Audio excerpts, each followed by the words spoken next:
Sonríele a alguien que tienes por ahí cerca, dile, estamos cerca, somos familia. Díselo, estamos cerquita. Amén. Gloria a Dios, qué bueno que estamos en el encuentro entre semana. Dios dijo que quería tener con su pueblo un encuentro y hoy nos hemos encontrado con Él. Vamos a orar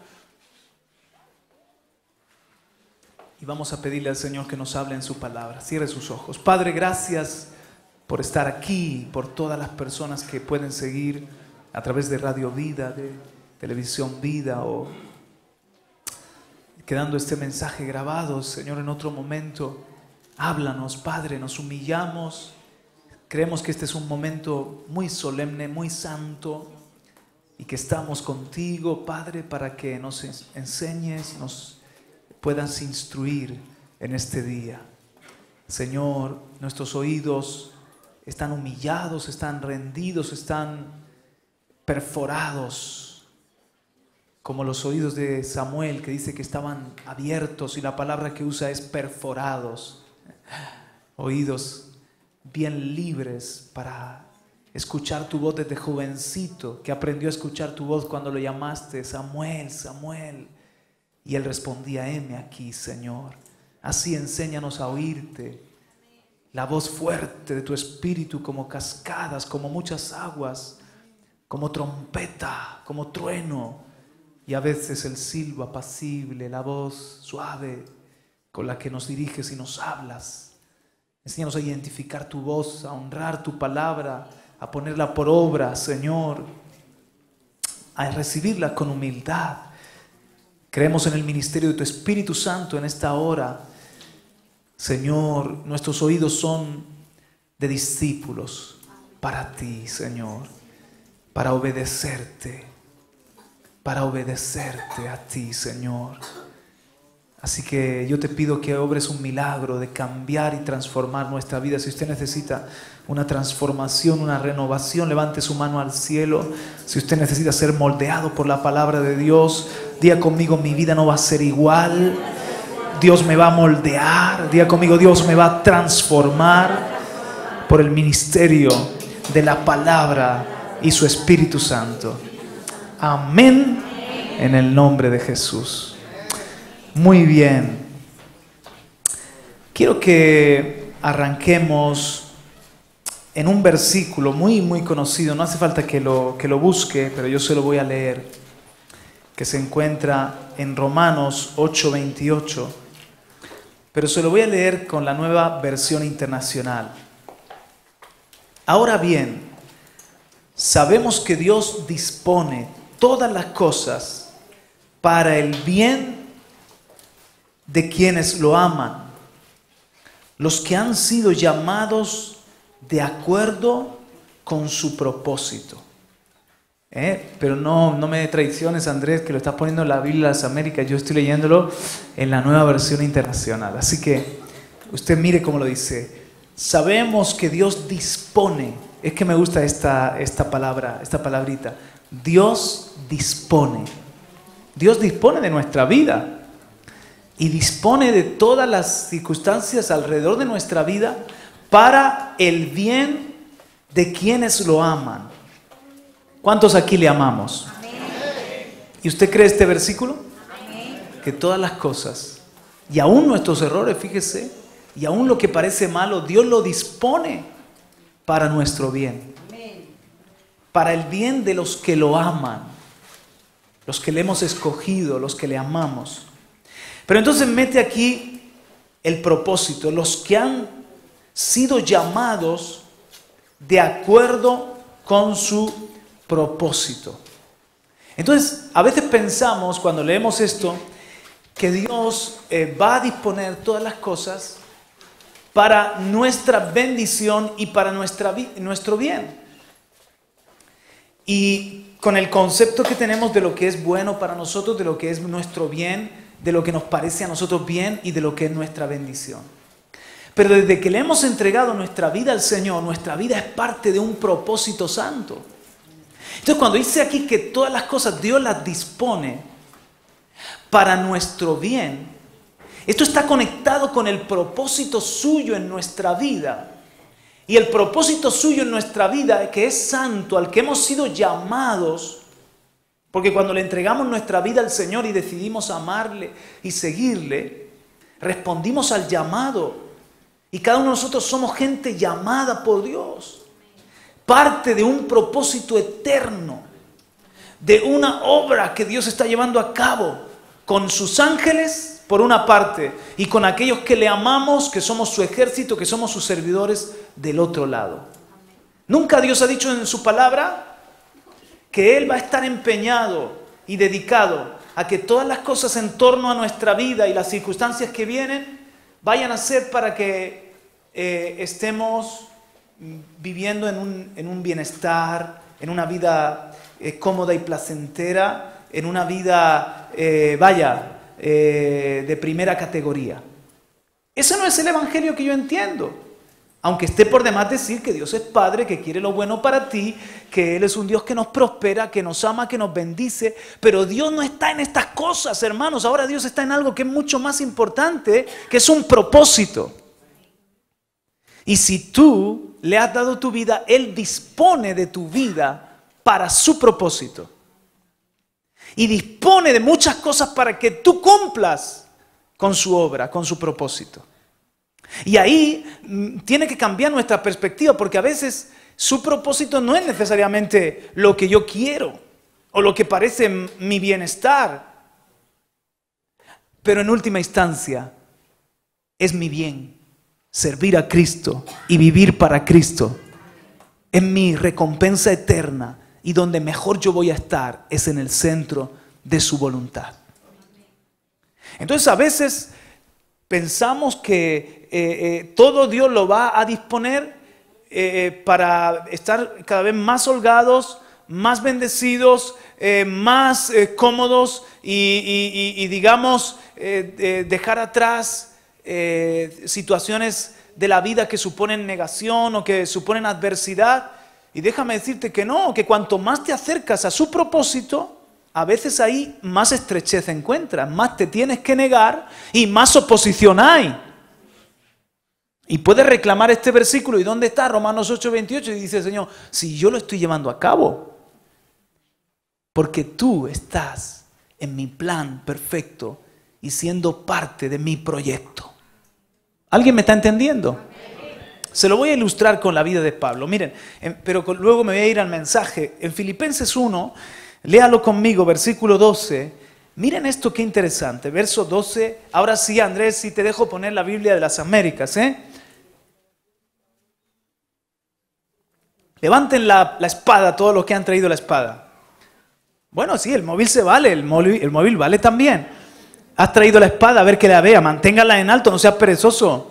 Hoy estamos peleados ustedes y yo, Pues yo digo, esperen la instrucción para traer la ofrenda. Cuando abro los ojos, toda la iglesia estaba teniendo la ofrenda. Pero eso es que son un pueblo deseoso de traer la ofrenda. Alguien ha roto filas, ¿no? Digo, estamos muy lejos del altar, vamos a pasar adelante y vamos aquí a estar adorando. Cuando me doy la vuelta, estoy yo solo, digo, yo me voy al asiento también. Estamos peleados hoy, pero lo entiendo, hermano, lo entiendo, no se preocupen. A veces, después de un día duro de trabajo, hay que tomárselo con calma y tampoco es para alabar con pasión al Señor, ni para derramarnos así completamente, tampoco es para tanto lo que Jesús ha hecho por nosotros. Yo lo entiendo, no se preocupen, no, en absoluto. ¡Amén! Hay que despertar, Cuidado que a veces ahí te quedas bien despierto. Filipenses 1:12, ahora sí, Andrés, puedes ponerlo. Me gusta mucho que has traído tu Biblia y también blog de notas, algunos para tomar notas de estos textos. Dice, quiero que sepáis, hermanos, que las circunstancias en que me he visto han redundado en el mayor progreso del Evangelio. De tal manera que mis prisiones por la causa de Cristo se han hecho notorias en toda la guardia pretoriana y a todos los demás. Pablo estaba preso, pero se goza Pablo. Y si lee la epístola a los Filipenses está todo el rato diciendo, gozaos conmigo, regocijaos.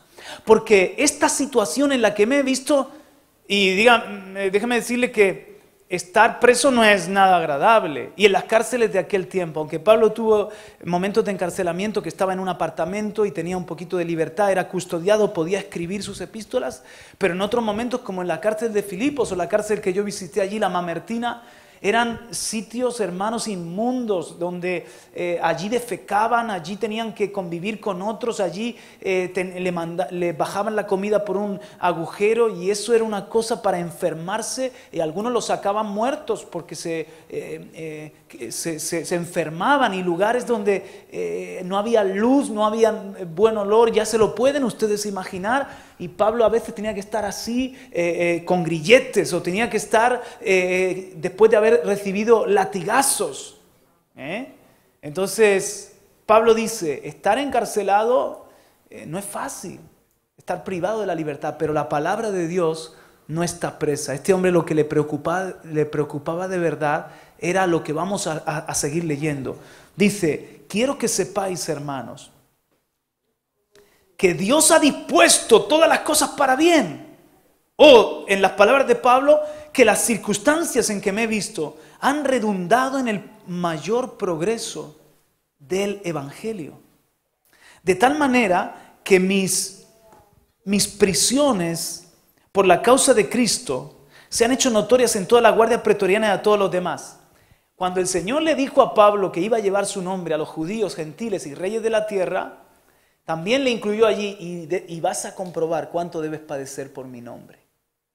Y testificar a los judíos muchas veces suponía, hermanos, salir huyendo de ciudades. Y los mismos gentiles que en una ciudad casi le adoran como un dios, luego le apedrearon y el Señor le tuvo que resucitar a Pablo. Y cuando llegó a predicar a los gentiles y a los reyes de la tierra, iba preso porque había apelado al César. O sea, el plan de Dios lo cumplió con unas circunstancias que eran maravillosas y bendecidas, y por las que muchos firmaríamos ahora mismo, ¿sí o no? No. El plan de Dios era que Pablo estuviese compareciendo y diese testimonio a los mismos soldados, a los mismos, al César y a la guardia pretoriana y a gobernadores y a magistrados, y allí tenía que ir como un prisionero por la causa de Cristo. Pero él se gozaba porque decía, aunque sea de esta forma, me estoy introduciendo en el campo del enemigo y estoy dándole testimonio como el Señor me mandó a judíos, gentiles y los reyes. Estoy cumpliendo el itinerario y vaya que estoy padeciendo por causa del nombre del Señor. Pero no solamente eso, sino que miren en el verso 14, y que la mayoría de los hermanos, confiando en el Señor por causa de mis prisiones, tienen mucho más valor para hablar la palabra de Dios sin temor. Así que las prisiones de Pablo desanimaban a la iglesia. Porque Pablo estaba allí y estaba escribiendo las epístolas y estaba predicando la palabra y estaba viendo cómo el propósito en su vida seguía avanzando a pesar de todas las cosas. Dios dispone todas las cosas para el bien de los que le aman, los que han sido llamados según su propósito. Dios lo estaba todo disponiendo para usarse de esa vasija, aunque al final esto le costó la muerte. El propósito de Dios le costó la cabeza, pero se pudo presentar delante del Señor con una sonrisa, porque peleó la buena batalla, llegó a la meta y corrió bien su carrera. Guardó la fe. ¡Aleluya! Y los hermanos, al ver el ejemplo de Pablo, se estimulaban, se animaban, como el Señor nos lo sigue poniendo aquí como un ejemplo. Dios hizo que las circunstancias redundaran en el mayor progreso del Evangelio.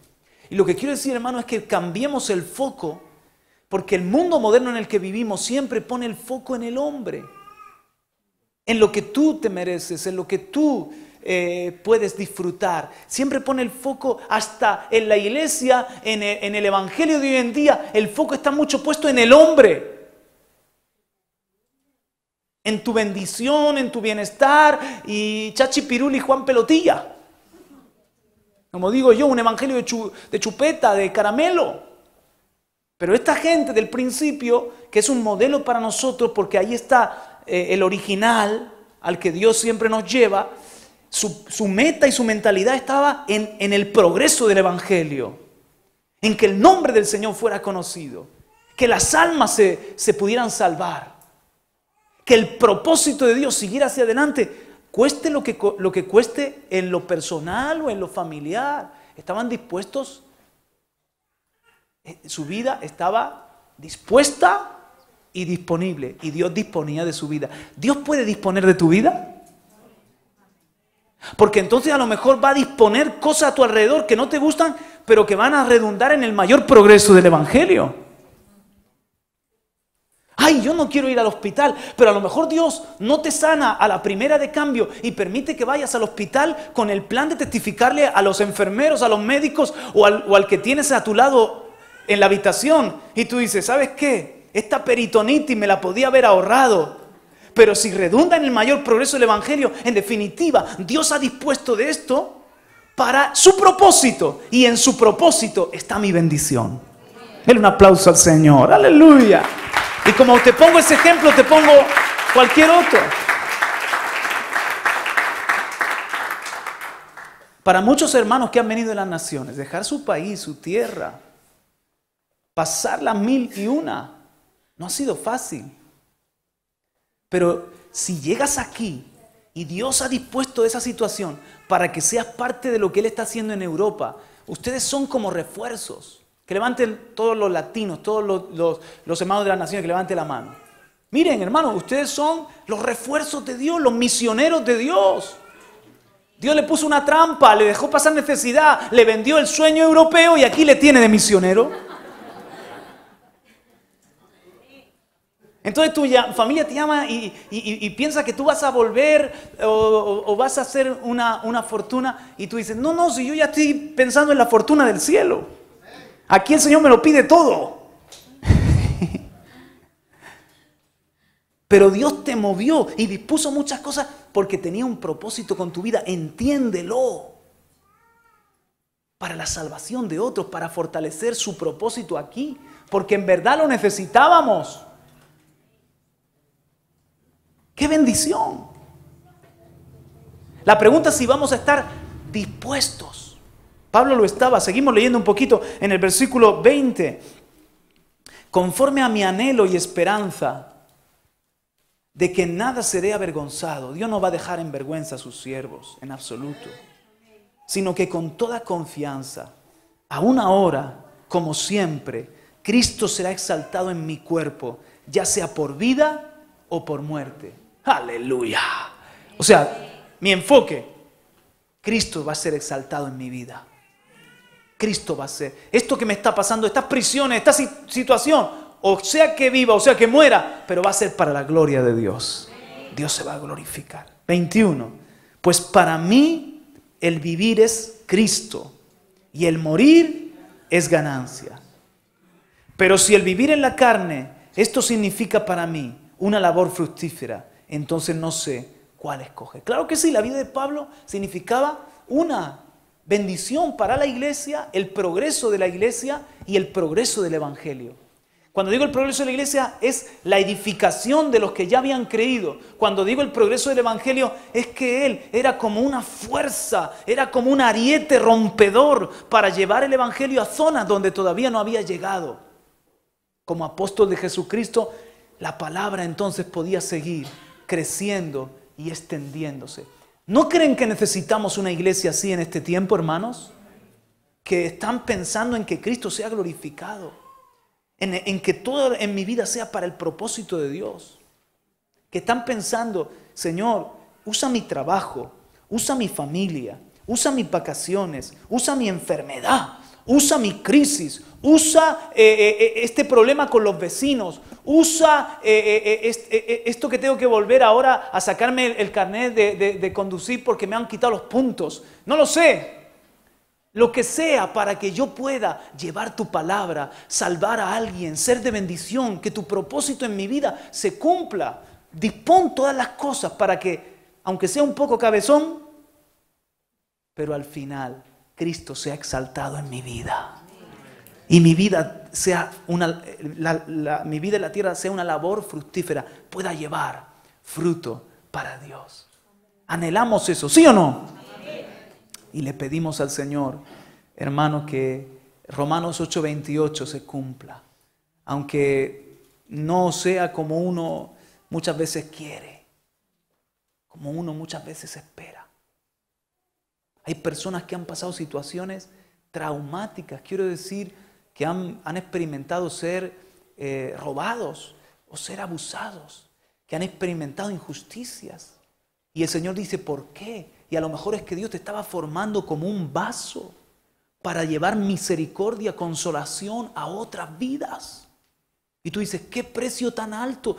Pero todo estaba en el previo conocimiento y en el propósito de Dios. Dios dispuso cosas en tu vida, o las permitió, o las usó para que tú seas su siervo, que tú seas su sierva y puedas bendecir a otros.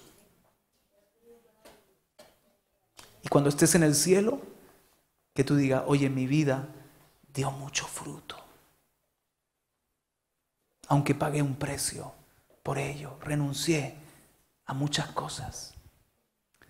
Yo quiero que estudie conmigo la palabra en el libro de Jonás. No me voy a extender, pero este mensaje lo siento que es para este momento, y también lo compartí en la iglesia con Águilas, porque es el principio de Romanos 8:28 en la vida de Jonás. Jonás, su nombre significa paloma. Le leo un poquito de Jonás. Mientras que usted lo encuentra, ya saben que, como dice David Castro, compró el índice juntamente con la Biblia, o sea que puede usar el índice. Jonás profetizó en los días de Jeroboam II, rey de Israel. Él predijo una victoria para este gran gobernante. Jonás era profeta. Según la profecía, Jeroboam extendió sus fronteras desde Hamat hasta el mar Muerto. Así que Jonás le profetizó a Jeroboam victoria y que iba a extender sus fronteras. Para el reino del norte, este fue un tiempo de paz.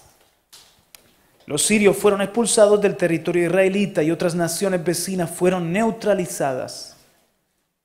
En el reino del sur, Judá pasó algo similar bajo Uzías. Esos fueron días de crecimiento y prosperidad para ambos reinos.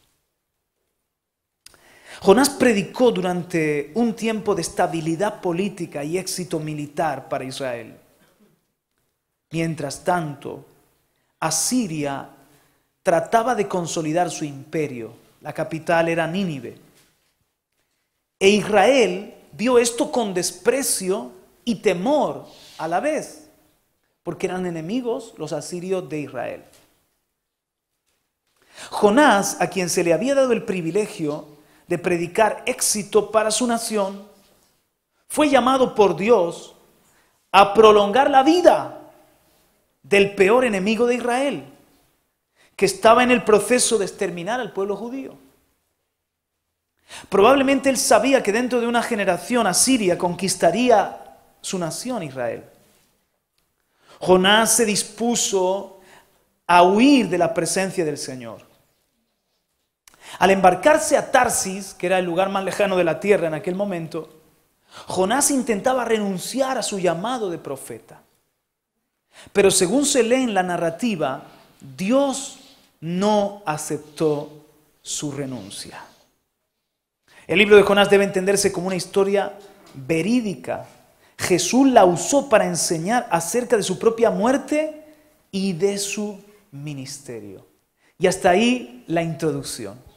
O sea, el libro de Jonás es uno de esos libros, hermanos, que se acaba y parece que se acaba con una pregunta sin contestar y parece que se acaba con un fracaso, en este caso del profeta. Pero Dios nos ha revelado que en este libro hay una manifestación maravillosa de la misericordia de Dios. Dios es grande en misericordia. Es Padre de misericordias y Dios de toda consolación. Levante la mano al cielo y alábele por su misericordia con nosotros. Los gentiles, que no somos de Israel, hemos recibido misericordia a través de Jesucristo. La nación de Asiria era una nación pagana, era una nación gentil, idólatra. Y Jonás no pensaba que Dios iba a tener misericordia de Asiria, un enemigo de Israel por otra parte.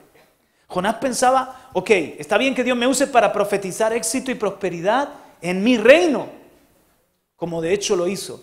Pero que Dios me lleve a darle una oportunidad a Siria, mejor que se los cargue de una.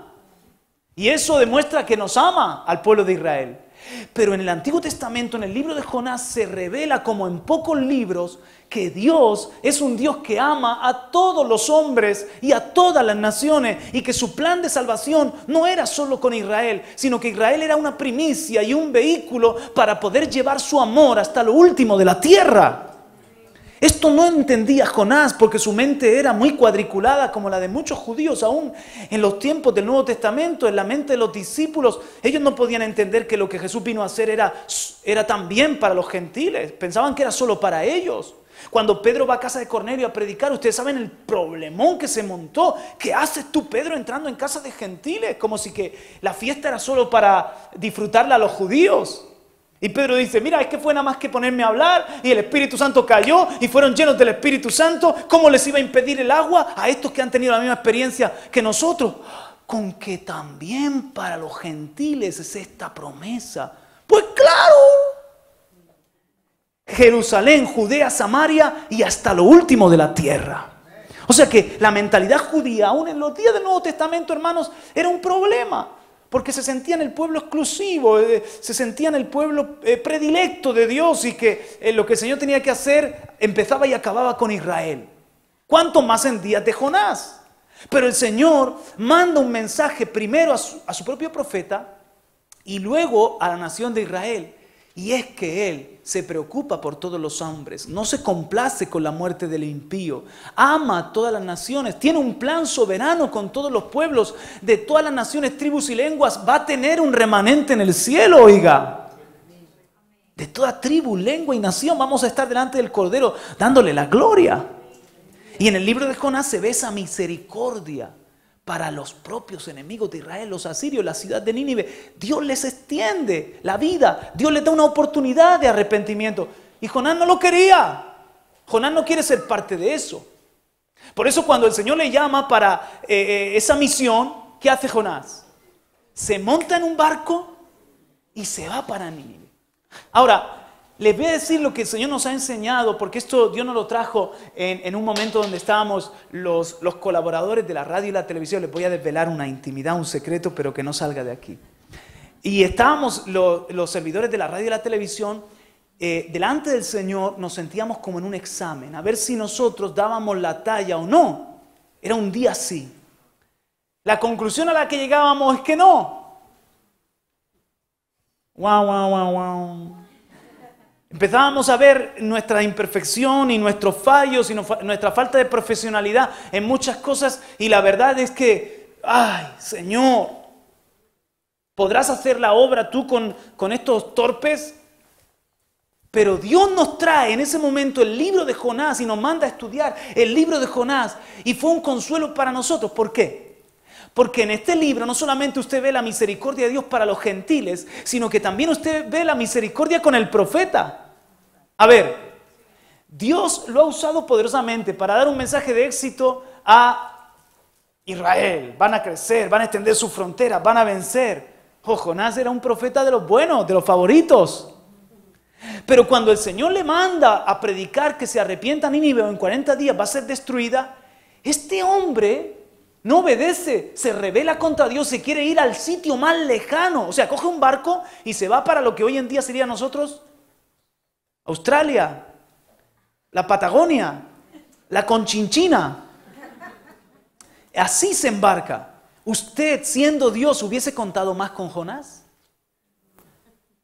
Hermano, ¿tenía Dios problema de profetas? Dios se levanta un profeta volado. Tenía Dios problemas además había otros profetas inactivos. Tenía Dios problemas de decir, bueno, Jonás, pues si no quieres ser parte de este proyecto, de este propósito, allá tú. Y yo ahora voy a usarme de otro. Pero el Señor es Padre y tenía un plan con Jonás. Dios dispone todas las cosas para el bien de los que le aman y son llamados según su propósito. Aquí vamos a ver a Dios disponiendo de la vida de Jonás, porque en el fondo Jonás amaba al Señor.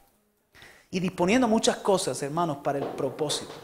Lo primero que Dios dispone es una tormenta que casi hunde el barco. Lo segundo que Dios dispone cuando lo echan por la borda a Jonás es una ballena que va a ser, hermano, el agradable viaje desde Tarsis o el mar, camino a Tarsis, hasta las costas de Nínive. Dios dispone un camarote, un camerino de 5 estrellas, ¿me entiende? El intestino, o sea, el vientre, la profundidad de un monstruo, de una ballena, de un pez. Si hay alguien que cree que Dios no puede hacer esto, saben que se han encontrado en el transcurso de la historia, se han encontrado hombres vivos en el vientre de grandes peces marinos. Yo creo que Dios lo ha permitido dejar a esos pobres marineros con vida para que nos demos cuenta de que esto no es ninguna invención, es posible. Jonás sobrevive en el vientre del pez y así se lo está llevando Dios, hermano. Con ese olor a pescado, con esos jugos gástricos, con esa oscuridad, en ese lugar Jonás, en esa cárcel clama al Señor y dice, Señor, dame una oportunidad, ten misericordia.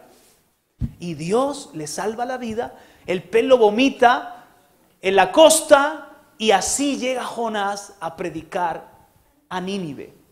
Hermano, ¿les parece misericordia o no?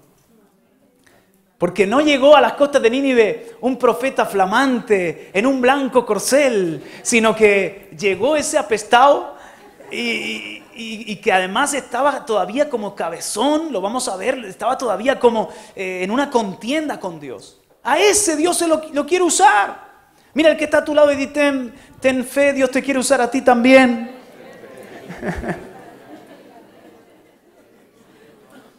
Y sabe cómo eres y te quiere usar. Capítulo 3 de Jonás dice, verso 4, Jonás comenzó a recorrer la ciudad camino de un día y proclamaba diciendo, dentro de 40 días Nínive será arrasada. Y los habitantes de Nínive creyeron en Dios y proclamaron ayuno y se vistieron de cilicio desde el mayor hasta el menor de ellos. Cuando llegó la noticia al rey de Nínive, se levantó de su trono, se despojó de su manto, se cubrió de cilicio y se sentó sobre ceniza. E hizo proclamar y anunciar en Nínive por decreto del rey y de sus grandes, diciendo, ni hombre, ni bestia, ni buey, ni oveja prueben cosa alguna, no pasten ni beban agua, sino cúbranse de cilicio hombres y animales, y clamen a Dios con fuerza. Y vuélvase cada uno de su mal camino y de la violencia que hay en sus manos. ¿Quién sabe? Quizá Dios se vuelva, se arrepienta y aparte el ardor de su ira y no perezcamos. Y vio Dios sus acciones que se habían apartado de su mal camino. Entonces se arrepintió Dios del mal que había dicho que les haría y no lo hizo. Quiero que usted visualice esto. Jonás, cuando empieza la predicación, recorre la ciudad, imagínense como 3 días, con este mensaje que se arrepientan o en 40 días Nínive va a ser destruida. La gente de Nínive, empezando por su rey y hasta los mismos animales, se ponen en ayuno todos, grandes y pequeños, claman a Dios, al Dios de Jonás, al Dios de Israel, pidiendo misericordia y que les diera otra oportunidad. Proclamaron así 3 días. Así que ponle 6, 7 días. En la primera semana ya hay una respuesta sobrenatural al ministerio de Jonás. Dios ve cómo se han humillado y se vuelve del ardor de su ira y dice, no voy a destruir Nínive. Pero Jonás hermano, mire esto, no estaba dispuesto a regresar a Israel y contarle a Jeroboam y a sus compatriotas que la nación de Asiria había sido salvada e iban a ser un aguijón para ellos años después. No, Jonás estaba todavía con esperanzas de que los mismos ninivitas, los mismos asirios, en unos días volvieran a sus malas acciones y que de alguna forma cayera el castigo a los 40 días. Jonás no quería ver la compasión, la misericordia, quería ver el fuego consumidor. ¿Qué hace? Bueno, pues dice que en el verso 1 del capítulo 4, esto desagradó a Jonás en gran manera y se enojó. Y oró al Señor y dijo: Señor, ¿no era esto lo que yo decía cuando aún estaba en mi tierra? Por eso me anticipé a huir a Tarsis, porque sabía que tú eres un Dios clemente y compasivo, lento para la ira y rico en misericordia, y que te arrepientes del mal con que amenazas. Y ahora, oh Señor, te ruego que me quites la vida. O sea, yo no prefiero morirme a volver con la noticia de lo que ha pasado aquí. Porque mejor me es la muerte que la vida. Y el Señor le dice: ¿tienes acaso razón para enojarte? O sea, aquí ve usted a un Dios que es Padre. Porque, no sé, si soy yo Dios, le mando una sarna a Jonás, como la de Job. Si yo soy Dios, lo vuelvo a meter en el vientre del pez. Pero el Señor dialoga con Jonás y le dice: pero Jonás, tienes razón, escudriña, o sea, mira tu actitud, de verdad tienes motivos para estar enfadado, no tendrías que estar contento. Y Jonás: no, tengo que estar enfadadísimo. Entonces Jonás, verso 5, salió de la ciudad y se sentó al oriente de la misma. Allí se hizo un cobertizo y se sentó bajo él a la sombra hasta ver qué sucedería en la ciudad. O sea, ni Jonás creía en su propio ministerio. No creía Jonás en el arrepentimiento de los ninivitas. Y estaba esperando allí. Dice: bueno, aunque sea en el día 40, pero que baje fuego del cielo. Y yo vuelvo diciendo a los israelitas que un enemigo menos, una ciudad menos. Versículo 6. Y el Señor Dios dispuso. Esta palabra se ha repetido ya, pero miren en unos pocos versículos. Miren ustedes. Y el Señor Dios dispuso que una planta creciera sobre Jonás, para que hiciera sombra sobre su cabeza y lo librara de su incomodidad. Y Jonás se alegró grandemente por la planta. Pero Dios dispuso que un gusano al rayar el alba del día siguiente atacara la planta y ésta se secó. Y sucedió que al salir el sol, dispuso Dios un sofocante viento solano, y el sol hirió la cabeza de Jonás, y él desfallecía y deseaba con toda su alma morir, diciendo: mejor me es la vida, mejor me es la muerte que la vida. Diga conmigo: Dios, fuerte, Dios dispone todas las cosas para el propósito de aquellos que le aman. Podemos decirlo así: para el bien de aquellos que le aman y son llamados según su propósito, pero en última instancia, para el propósito que tenía con Jonás. Dios ahora le va a dar una lección y dispone de 3 cosas. Primero, el Señor en una nochecita, milagrosamente hace que crezca un árbol que da sombra. Y Jonás se levanta por la mañana a ver si ya el Señor se había cargado Nínive, se asoma, todavía está la ciudad, y en el borde de la montañita, yo me lo imagino a Jonás en el borde de la montañita donde tenía su mirador particular, ¿no? Había crecido ese árbol estupendo para dar sombra. Y dice que Jonás se alegró grandemente. Yo me imagino que ahí sentado, Jonás se puso allí con su hamaca, debajo de la sombrita, allí esperando que pasara algo con la ciudad. Y pasó el día fenomenal, sin que le hiriera el sol con aquella planta. Oye, esto es un milagro de Dios. Es probable, yo me imagino a Jonás, porque tenía tiempo para pensar, no se dedicaba a otra cosa sino a esperar que... Yo me imagino a Jonás diciendo: vamos a ver, esto ha sido un milagro. Si Dios ha puesto esta planta para darme sombra, creo que el Señor está de acuerdo conmigo, que hay que esperar a ver qué pasa con Nínive. Creo que el Señor está empezando a a ceder, a entender que esto no se trata de tener misericordia de Nínive, que hasta me ha puesto sombra.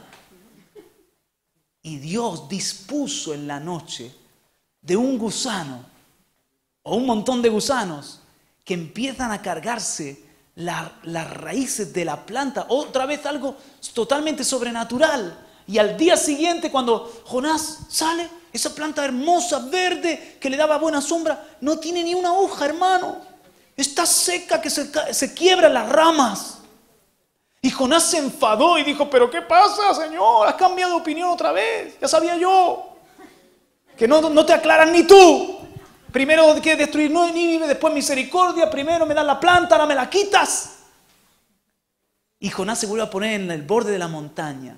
Y Dios dispuso de un viento de esos, hermano. ¿Ustedes han probado esos vientos, sí o no? Esos vientos que te queman. Que tú dices, no he ido a la playa y estoy moreno. Esos vientos que son del desierto, que tienen un nombre y todo. ¿Cómo se le llama eso? Viento solano, dice aquí. Claro, lo hemos leído, pero aquí le llamamos de otra forma. Calima, exacto. Dios dispone de un viento del Sáhara, aunque el Sáhara no estaba cerca. Y allí está Jonás, hermano. Un sol, 40 grados, el viento, el monte pelado, ni una sombra. Y dice que tenía deseo de morirse. Mejor me es la vida que la muerte. Eso. Es que yo no digo esas cosas, hermano. Mejor me es la muerte que la vida. Desfallecía. Deseaba con toda su alma morir. Entonces, verso 9. Dijo Dios a Jonás. Miren aquí a Dios como Padre. ¿Tienes acaso razón para enojarte por causa de la planta? Y él respondió, tengo razón para enojarme hasta la muerte. Qué exagerado. Estaba... Sí, porque cuando estamos con un estado de ánimos así depresivo, lo vemos todo malísimo, terrible, lo peor. Y dijo el Señor, tú te apiadaste de la planta por la que no trabajaste ni hiciste crecer, que nació en una noche y en una noche pereció. Literalmente dice, hijo de una noche. Y no he de apiadarme yo de Nínive, la gran ciudad, en la que hay más de 120,000 personas. ¿Cuántos creen que Dios tenía las personas contadas exactas? Pero no quiso asombrar, porque Dios no es de hacer alarde, ¿no? Más de 120,000 personas que no saben distinguir entre su derecha y su izquierda. Y también muchos animales. O sea que Dios también tiene misericordia por los animales, para los que creen que los perritos van a estar en el cielo. El caso es, hermano, que termina el libro de Jonás con este interrogante. Y yo siempre he pensado que Jonás es, de verdad, uno de los peores profetas de la Biblia. Siempre he visto en Jonás un hombre que no tiene el corazón de Dios, que hizo la voluntad de Dios en el sentido de que acabó dando el mensaje, pero que no tenía un corazón afín al de Dios. Pero el Señor me hace ver, hermano, y quiero que lo vean conmigo, ¿quién escribió el libro de Jonás? Jonás. ¿Y este libro fue para quién? Para Israel. Así que Jonás volvió o no volvió con el mensaje. Se quedó escribiendo el libro, hermano. Volvió con una lección que él había aprendido y que ahora esa lección le tenía que servir también al pueblo de Israel. Y la lección era que Dios es amor, que a Dios le preocupan las almas, que Dios no se complace con la muerte de 120,000 personas, que Dios tiene misericordia hasta de los animales, que Dios es un Dios que quiere salvar a los hombres. Ese mensaje que él descubre en ese monte Pelao se lo lleva ahora a Israel y escribe este libro de Jonás que ha quedado para nosotros también, hermano. Entonces yo creo que Jonás, miren, ni siquiera se preocupó en quedar bien. Porque aquí no tiene usted el final diciendo, Y Jonás recapacitó y se dio cuenta y al final se reconcilió con Dios y fue y se lo contó. No, no, no. Él mismo llega diciendo, si Dios ha tenido misericordia de alguien, ha tenido misericordia de mí. Que me podía haber matado con una tormenta o me podía haber comido un tiburón y aquí estoy, hermanos.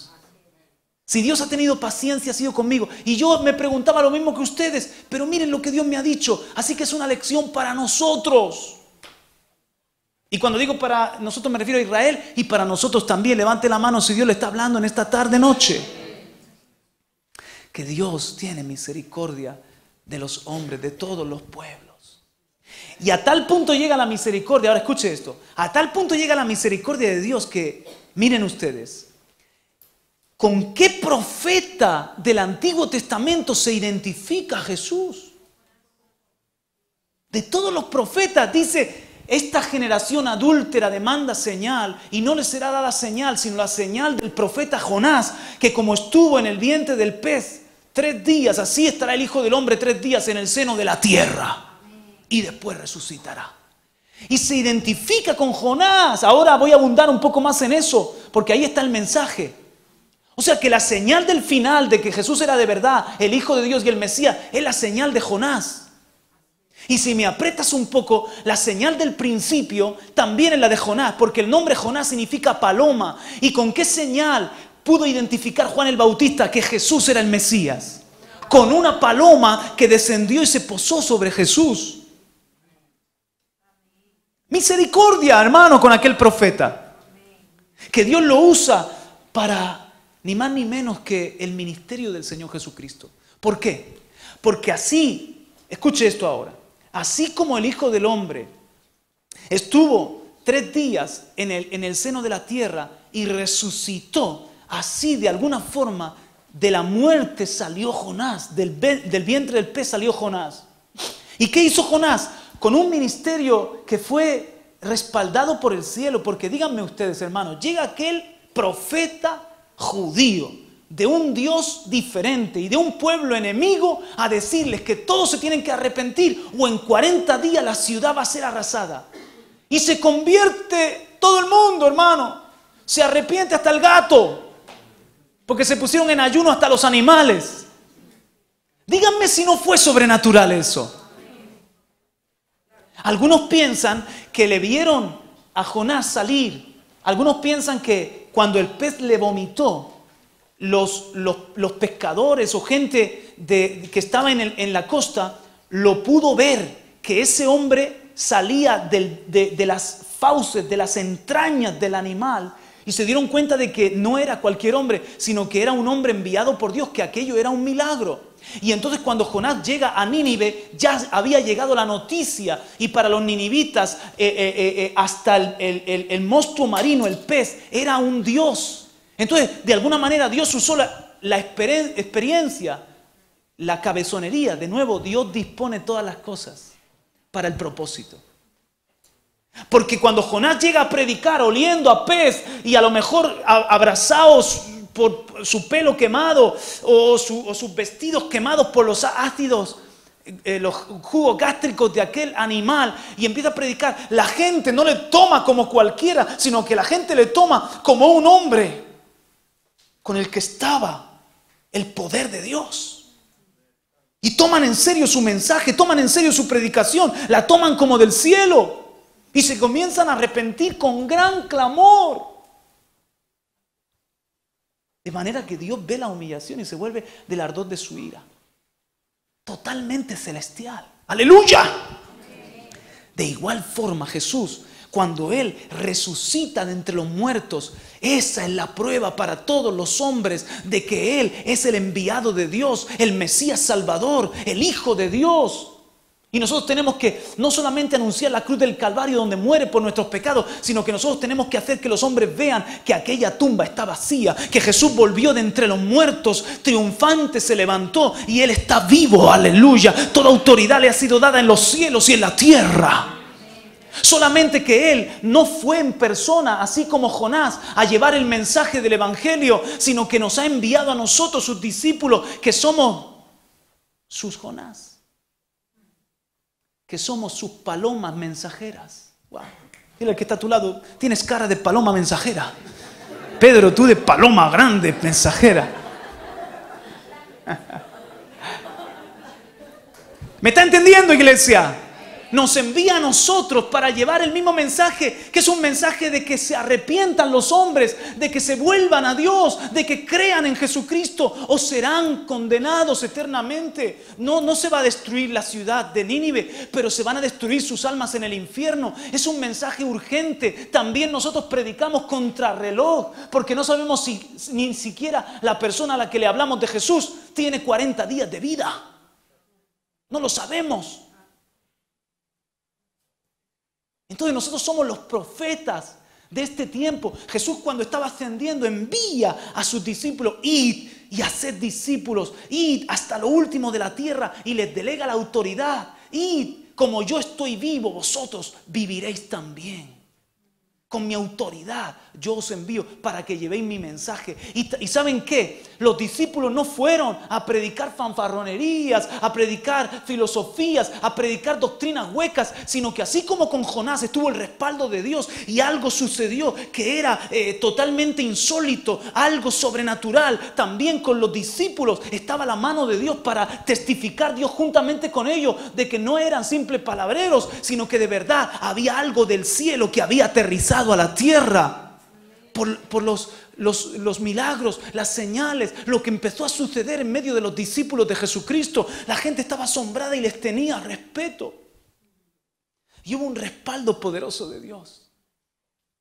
Hermano, ahora estamos nosotros aquí. Somos la iglesia de este último tiempo. Somos la iglesia que estamos esperando el regreso de Jesucristo. Y estamos aquí para ir a las ciudades que Dios ama. A los Nínive que Dios ama. Y nosotros podemos tener una actitud como la de Jonás. Pero si es que mira cómo está la gente, pero si es que mira cómo está el mundo, pero si es que está España, y quejarnos de las ciudades y de los pueblos que muchas veces andan con idolatría o andan con vanidad, con borrachera, con todo tipo de pecado. Pero Dios ama a la gente que no sabe dónde tiene su mano derecha y dónde tiene su mano izquierda. ¿Te apiadaste de la planta por la que no trabajaste ni hiciste crecer, hija de una sola noche? ¿Y no he de apiadarme yo de las más de 120,000 personas? Eso me habla a mí de que Dios, de alguna manera, sin que los ninivitas le dieran gracia ni le reconocieran, Dios había hecho crecer la vegetación. Les había dado a los de Nínive lluvia. Les había dado a los de Nínive ríos. Les había dado a los de Nínive animales. El Señor, la gracia común de Dios, les mantuvo la vida. Dios amaba a esa ciudad a pesar de su apostasía o de su pecado o de su idolatría. Porque Él sí había trabajado a favor de ellos. Porque Dios trabaja a favor de todos los hombres. Hace salir el sol sobre buenos y malos y llover sobre justos e injustos. ¿Me entiende?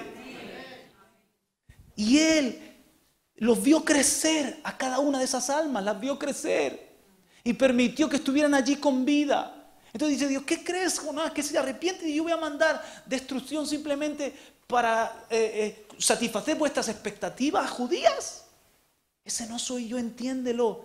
Y Jonás tuvo que cambiar el chip, hermanos. Nosotros, escuche esto, somos un pueblo que hemos alcanzado misericordia. Y Dios es tan bueno con nosotros. Ha tenido tanta misericordia que nos ha salvado. Se ha fijado en nosotros. No ha permitido que nos vayamos a la destrucción eterna.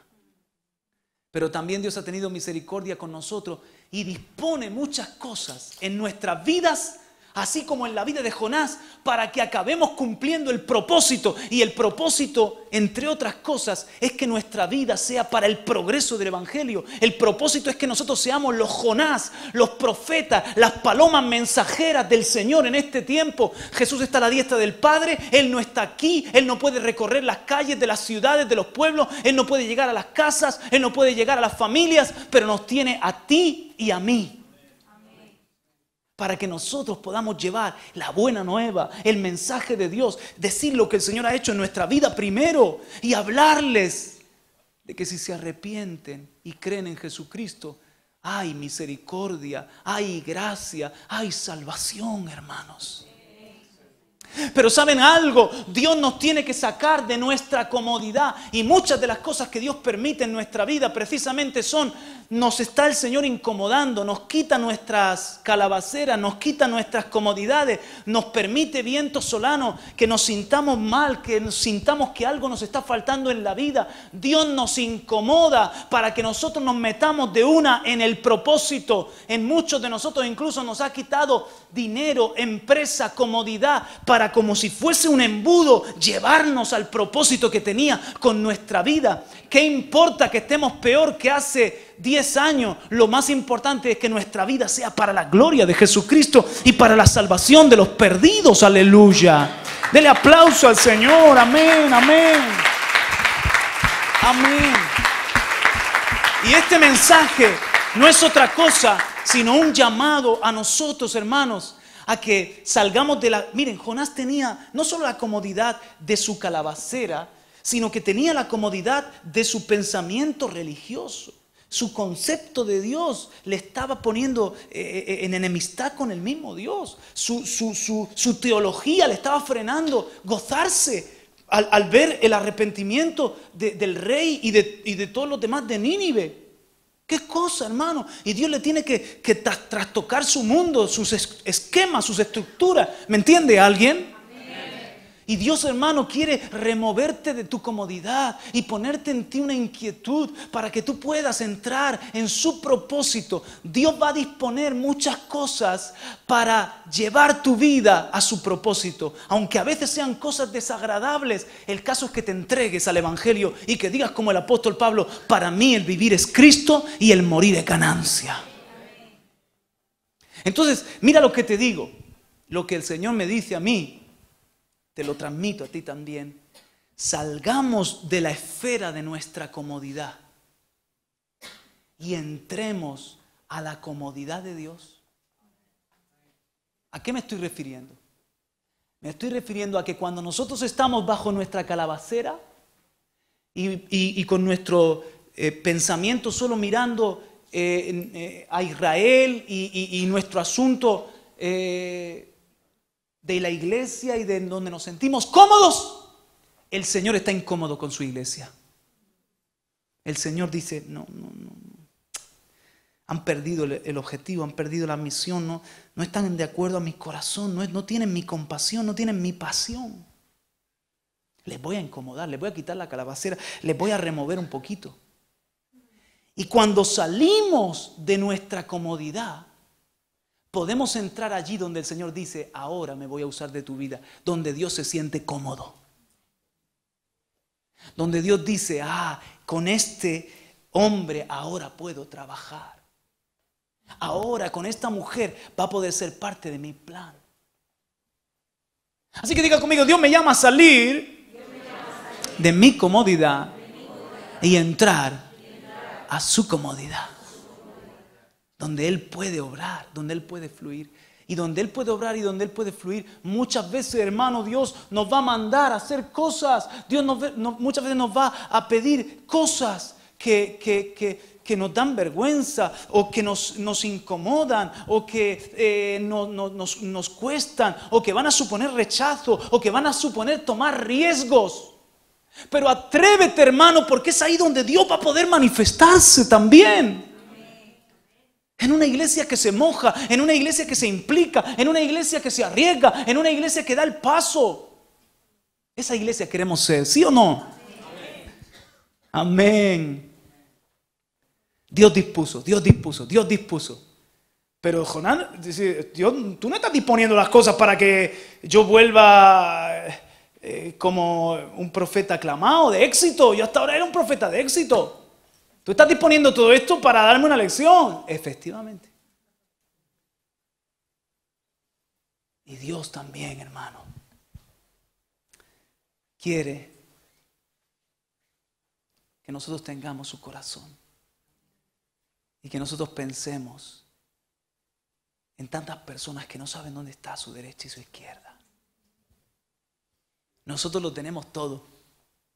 Decimos como Israel, ellos tenían los padres, los pactos, los profetas, las promesas, la circuncisión, el Mesías. ¿Qué no tenía Israel? Pero se quedaron allí y se endurecieron.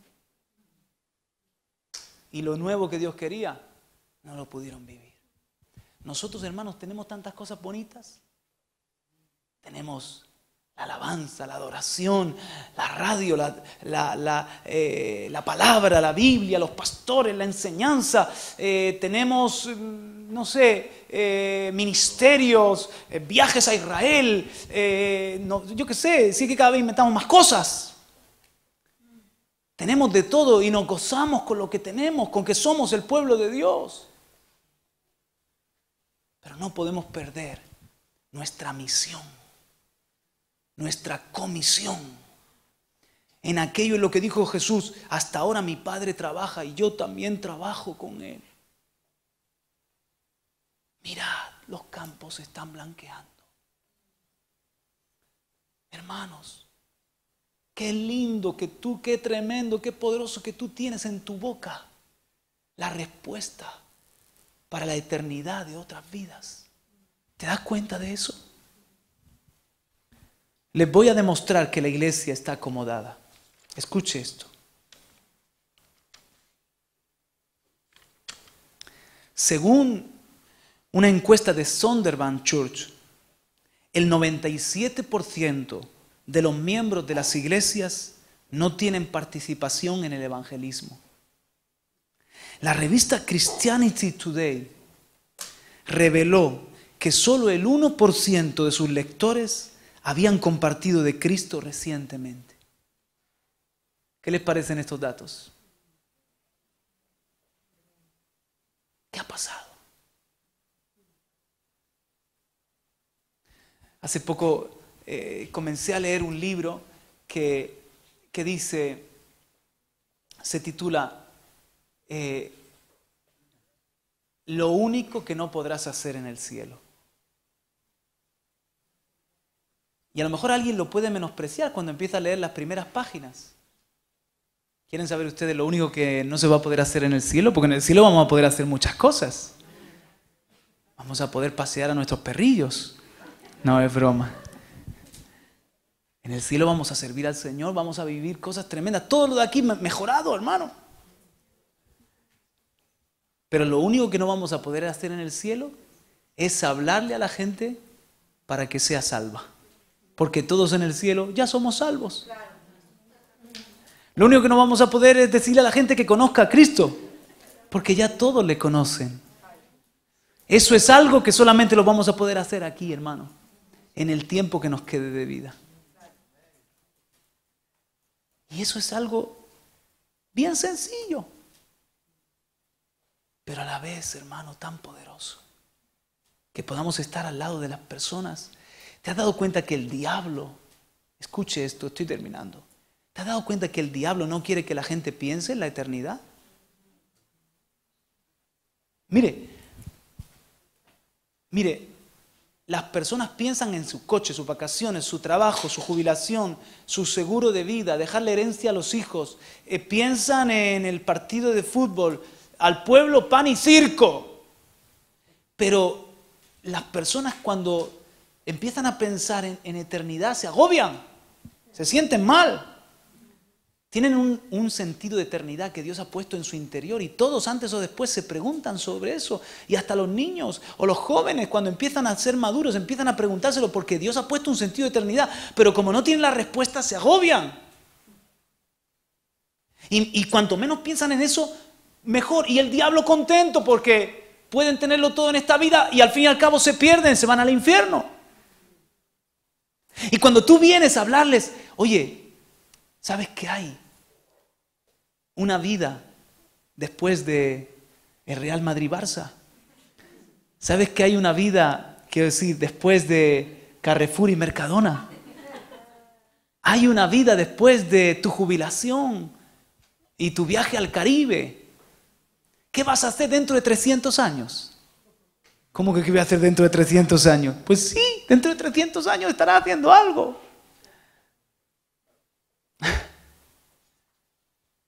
Y hermano, no digo que hablemos así como el sabelotodos que señalan con el dedo y que van a dar la murga. Mejor esa fe te la guardas. Que hablemos con amor. La gente entiende el lenguaje del amor. Cuando tú le dices, estoy preocupado por ti, te quiero ver conmigo en el cielo. A lo mejor piensas que estás un poco loco, que te patina una neurona, lo que sea, pero por lo menos dice, esta persona está preocupada por mí, me ama. Está preocupada, tengo a alguien que está preocupado dónde voy a pasar la eternidad. Y entonces podemos ser un despertar en su conciencia para que no se pierdan, hermanos. La iglesia, incluso nosotros, hermanos, muchas veces estamos envueltos en un montón de cosas y ocupados en un montón de cosas. Y tampoco se nos va el enfoque. Miren ustedes, el calzado que el Señor nos ha dado en nuestra armadura, ¿cómo se llama? Las buenas nuevas del Evangelio de la Paz. Lo que tiene que llevar nuestros pies. Lo que tiene que llenarse de polvo. Y donde no nos reciban, sacudirnos el polvo de nuestros pies. Pero en muchos lugares, en muchas iglesias y muchos cristianos no tienen polvo que sacudirse. Porque no se están moviendo para llevar el Evangelio. Y el casco, ahí empieza. Pero ¿dónde termina esta armadura? ¿Y el casco? ¿Cómo se llama el casco? El casco de la salvación. O sea, miren ustedes, la palabra salvación es la palabra Jesús. Eso me habla a mí de que mi casco tiene que ser, yo tengo que tener en mi mente la mente de Cristo. La palabra Jesús significa salvación. Mi mente, la mente de Cristo. Pero también es un mensaje que Dios nos da. Y es que en nuestra mente nunca se nos tiene que olvidar la salvación tan grande que el Señor ha obrado a nuestro favor. Si tú estás bien consciente de tu salvación, siempre vas a vivir agradecido, le vas a adorar con pasión, vas a servir a tu Señor, porque tú vas a tener presente, no que los demonios se nos sujetan en tu nombre, sino que mi nombre está escrito en el libro de la vida. Oh Señor, me regocijo que soy salvo, que moriste por mí, Señor, gracias que me rescataste del infierno y de mi vana manera de vivir, rompiste mis cadenas, el casco de la salvación. Para darle gracias. Y para preocuparme entonces también en la salvación de otros. Así que tengo un casco que me habla de salvación y tengo unas zapatillas que me llevan para que yo pueda llevar las buenas nuevas de la salvación. Y nos envolvemos en muchas cosas, hermanos. Y el enemigo contento, por cierto, de que estemos con nuestros dimes, diretes y muchas veces compliquemos el asunto.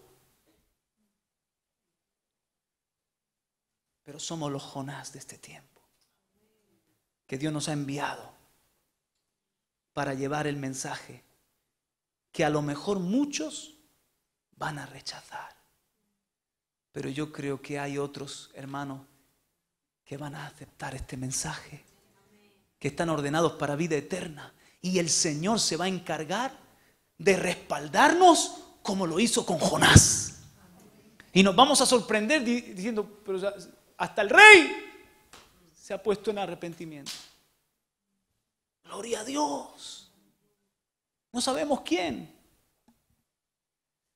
Yo les compartía a la iglesia de Águilas de un hombre, hermano, que dijo, vamos a ver, me propongo, ¿qué puedo hacer yo por mi Señor? Yo no soy predicador, no soy de la alabanza, no soy de la escuela dominical.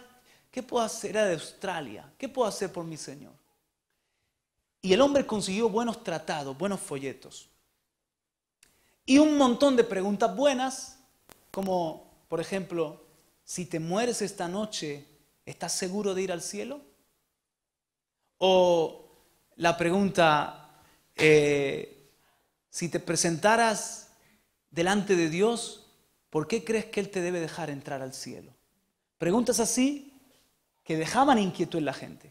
Se propuso todos los días poderle lanzar una pregunta y un folleto a 10 personas. Y el tipo lo estuvo haciendo por 40 años. Un ejemplo de perseverancia. Se muere y los pastores ahí en Australia empiezan a investigar, porque muchas personas de las iglesias, no, a mí fulano me dio un tratado, o me dieron un tratado que era este, y empiezan a investigar, se ponen de acuerdo para ver cuántas personas habían conocido a Cristo y estaban perseverando en la iglesia a través de la vida de este hombre que lo hizo por 40 años. Sencillo, nada complicado. ¿Saben a cuánta gente había ganado para Cristo? Más de 10,000 personas en esos 40 años. Dios lo usó. Llevaba el casco, llevaba las zapatillas. No es tan difícil, ¿no? Nosotros lo hacemos difícil. Solo tenemos que obedecer. A lo mejor Dios nos está inquietando, nos está incomodando, está permitiendo viento solano, está quitando comodidad para que nuestra vida redunde en el progreso del Evangelio, para que podamos ser parte del propósito de Dios. Necesitamos el ímpetu de la iglesia del principio, hermanos, para la Europa de este tiempo y para el mundo de este tiempo. ¿Reciben la palabra? Amén. Gloria a Dios. Vamos a ponernos en pie.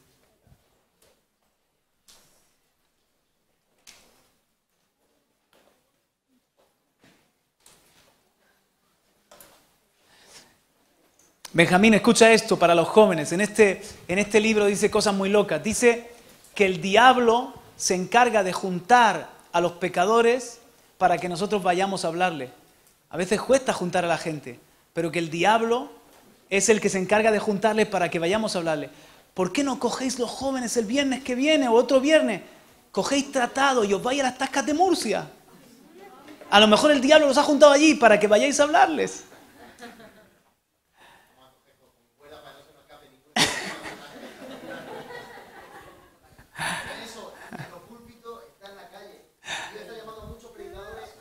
Amén. Diga conmigo, yo soy un predicador. Soy un Jonás. Padre, gracias por tu palabra, Señor. Y porque tú, Señor, nos llevas a la senda del principio, al camino, Señor, del evangelio sencillo, Dios mío.